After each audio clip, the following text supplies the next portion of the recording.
প্রায় 26,000 শিক্ষকের চাকরি বাতিলের কথা জানালো সুপ্রিম কোর্ট। কিভাবে দেখছেন বিষয়?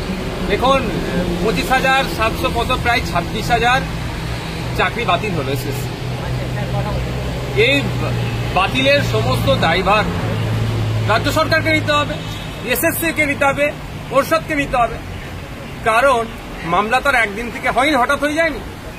হাইকোর্টের ডিভিশন বেঞ্চ যখন পুরো প্যানেলকে বাতিল করলো, যে কারণগুলো দেখিয়েছিল সেই কারণগুলোকে এড়িয়ে গিয়ে দোষটা ঢাকা দেওয়ার জন্য সুপ্রিম কোর্টে ছুটল। অবশেষে সুপ্রিম কোর্ট পুরো প্যানেলকে বাতিল করে দিল। এখন বলার বিষয় হচ্ছে, কিছু অযোগ্য অর্থের বিনিময়ে অবৈধ পন্থা অবলম্বন করে চাকরি নিয়েছে, তাদেরকে বাঁচানোর জন্য পুরো প্যানেলটাকে বাতিল করে দিল রাজ্য সরকারের, বাতিল করছে সুপ্রিম কোর্ট।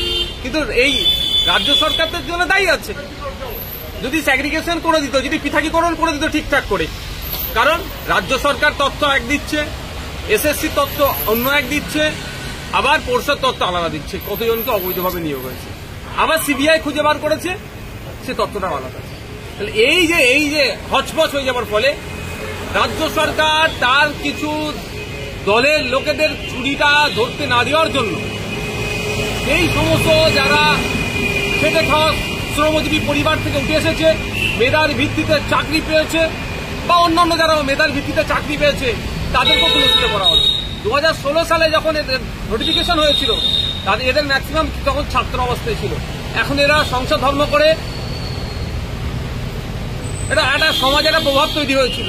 কিন্তু দুর্ভাগ্যের বিষয়, রাজ্য প্রশাসন, কিছু তৃণমূল কংগ্রেস পরিচালিত সরকার কিছু চোরকে বাঁচানোর জন্য ভালো মানুষগুলোকেও, যারা বৈধ পন্থা অবলম্বন করে চাকরি পেয়েছে, তাদেরকেও সৌন্দর্য চোখে ঠেলে দিল।